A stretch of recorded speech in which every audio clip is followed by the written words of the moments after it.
Bonjour la famille, j'espère que vous allez tous très bien. Ici, Nietzsche le Catalan sur votre écran. Aujourd'hui les gars, on se retrouve dans cette vidéo pour faire l'avant-match Villarreal FC versus FC Barcelone. Est-ce que le Barça réussira à rebondir de ce match nul contre le Benfica avec une victoire contre le sous-marin jaune? On en parle dans cette vidéo. Sans plus tarder, générique.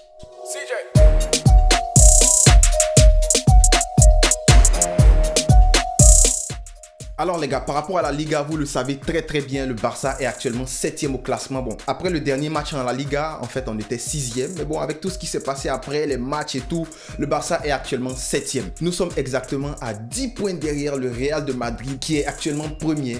Et Villarreal, qui est le sous-marin jaune, a le ventre mou actuellement. Villarreal, qui est actuellement 12e. Donc ce samedi 27 novembre, le Barça va devoir se déplacer au Ceramica Stadium pour essayer de prendre les 3 points. Oui, je dis bien les 3 points parce que le Barça n'a pas besoin d'un match nul actuellement. Je pense qu'on est tous d'accord. L'objectif premier de Xavi est de se qualifier pour la Champions League. Et j'espère qu'avant la trêve de décembre, là, le Barça sera vraiment classé entre les 4 premiers. Donc, il va falloir passer par les 3 points dans ce match. Alors, c'est vrai qu'actuellement, le Barça a horriblement besoin de ces 3 points-là. Mais si on se concentre sur l'adversaire, le sous-marin jaune, Villarreal, eux, en fait, ils ont tellement besoin de ces 3 points-là parce que eux, voilà, ça ne va pas actuellement du côté de Villarreal. Ils ont très bien commencé contre Manchester United. Vous avez suivi avec moi le match, on en a parlé sur Twitter. Pour ceux qui ne me suivent pas sur Twitter, d'ailleurs, je vais mettre mon Twitter ici sur l'écran, quelque part là. Allez vous abonner et faites pareil ici sur YouTube. On n'oublie pas d'activer la cloche de notification, bien sûr. Alors, du côté de Villarreal, on parle d'un seul match gagné en 7 matchs de la Liga. Et c'était un 1-0 qui n'était même pas convaincant contre Retafe.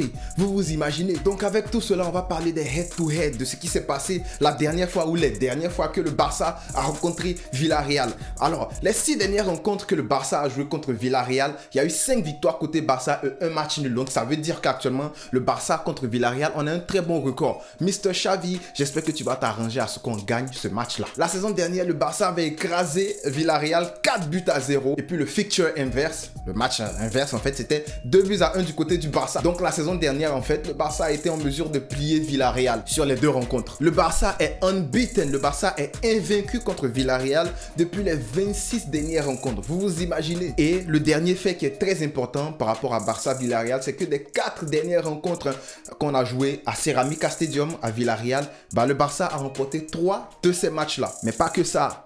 On a remporté ces 3 matchs-là avec la manière, c'est-à-dire 2 buts ou plus marqués dans cette rencontre-là. Xavi a de la pression. Alors, il n'y a pas que Zidane qui a la baraka, les gars. Xavi aussi, il a de la baraka parce que, bon, c'est dommage, hein, mais Gerard Moreno ne pourra pas jouer ce match-là. Gerard Moreno, on le connaît, qui est l'attaquant titulaire de cette équipe de Villarreal-là, qui est très rapide et prolifique devant les buts. Bon, actuellement, ça va pas, mais on connaît le talent de Gerard. On sait qu'il est rapide, on sait qu'il aime beaucoup se déplacer, on sait qu'il aime drop down pour venir récupérer le ballon et tout. Même s'il a des problèmes en finition avec l'Espagne, on connaît la capacité de Gerard Moreno. Donc, Moreno ne sera pas là lors du match contre le FC Barcelone. Mais du côté du Barça aussi, il y a des blessés. Il y a Ansu Fati, il y a Pedri, il y a Braithwaite. On le savait déjà. Dembélé qui est de retour, mais Xavi a dit qu'il n'était pas à 100%. Voilà, Dest aussi qui est de retour de blessure. Vous connaissez le problème du Barça, l'hécatombe. D'ailleurs, même parlant de problème de blessure au Barça, le médecin du Barça a été viré aujourd'hui. Donc, je vous mets cette news là aussi. Il a été viré, du coup, Xavi dit qu'il veut que le docteur Ricard Pruna revienne au Barça. Qu'il n'a pas compris en fait pourquoi le docteur Ricard Pruna a quitté le Barça. C'est pas normal. Mais on connaît les péripéties de monsieur Bartomeu. Voilà, avec lui là, tout le monde a des problèmes. Que tu sois un ange ou je sais pas quoi, tu auras toujours les problèmes avec Bartomeu parce que c'est Bartomeu. Alors, comment le Barça devrait s'aligner pour cette rencontre-là? Moi, je verrais plus un 4-3-3 parce qu'on sait que le 3-4-3 que Xavi a mis en place contre le Benfica, c'était plus pour contenir les attaques de Benfica, les contre-attaques, si je veux dire, de Benfica, avec des joueurs très rapides comme Grimaldo, les Darwin Nunez et tout ça. Xavi voulait les contenir, Xavi voulait qu'on soit très en forme, défensivement très compact, défensivement très solide. Mais dans ce match-là, contre Villarreal, qui eux vont sortir jouer, on a vu le match de Villarreal contre Manchester United, ils sont sortis jouer. Et si on joue contre une équipe qui est très joueuse comme ça, je pense que Xavi va s'aligner en 4-3-3. Alors le 4-3-3 du Barça, je pense qu'on va avoir notre très cher Ter Stegen au but. Là, il n'y a pas de souci à se faire. Charnière centrale, je pense que ça sera Eric Garcia Piqué. Mais j'ai quand même un doute parce que Xavi avait dit que Piqué ne devrait pas jouer tous les matchs dans une semaine. Donc je pense que peut-être que là, on va partir sur Eric Eric Garcia Araujo. En tout cas, moi, j'aimerais bien voir une charnière centrale. Eric Garcia Araujo, laisser le vieux Piqué se reposer un peu. Les latéraux, Jordi Alba et Dest. Je pense que Dest devrait faire son retour dans le 11. C'est le moment de jouer Dest, c'est le moment de jouer. Je suis pas sûr que Mingueza va jouer dans cette défense à 4 là. Mingueza, je pense qu'il est plus à l'aise dans une défense à 3 hein, avec les centraux et tout. Je pense que Dest devrait faire son retour dans le 11. Au milieu de terrain, on le sait très bien, Busquets, De Jong et Nico Gonzalez. En attaque, j'espère que Memphis Depay, j'espère franchement que tu vas rebondir de ce match douloureux que tu nous as montré là, ce match bizarre que tu nous as sorti contre Benfica. J'espère qu'il sera aligné en tout cas pour marquer des buts. Parlant de Memphis Depay, je vois qu'il y a actuellement Arthur Cabral qui est sur les pistes du Barça, un 9 de FC Bâle. On va parler de lui tout calmement, mais on n'est pas pressé.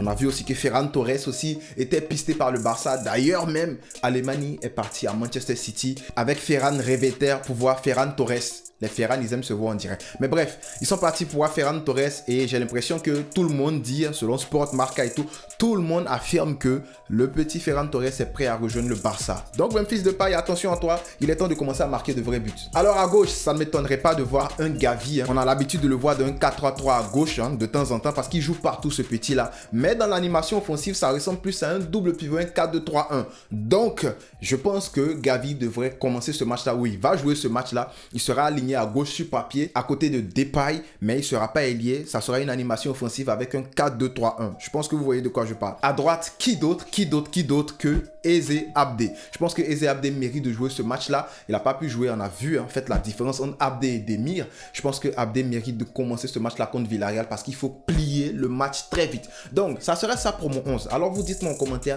c'est quoi le 11 que vous allez aligner contre le Villarreal qui, eux, je pense qu'ils vont jouer en 4-3-3.